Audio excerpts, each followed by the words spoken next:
Pakita ko po sa inyo ngayon ang itim na oso. Ito. Ayun po siya, naglalakad po siya. Hello! Ayan. Ano kayang gusto niyang gawin? Hello! Hello! Hindi niya po ako pinapansin. Ba't kaya? Ayan. Ikot lang po siya ng ikot. Hindi po siya tiger ha. Oso po yan. Oh. Hello! Hindi talaga siya namamansin. Ikot lang siya ng ikot. Samantala, ito po yung katabi niya. Yan po. Itong isa naman po, natutulog. Tulog na tulog po siya. Samantalang yun. Ayun, galaw ng galaw.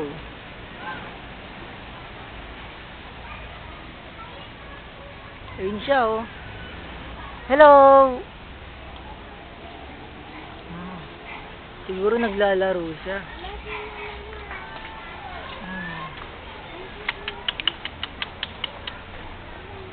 Di ba? Ang kulit, oh.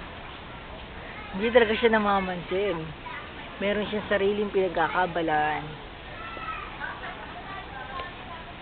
O, di ba? Hello!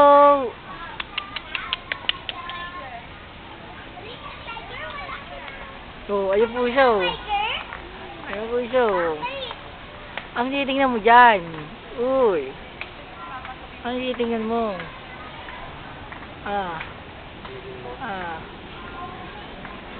Para po siyang aso. Asong malaki. Ganyan yung pagkakatingin.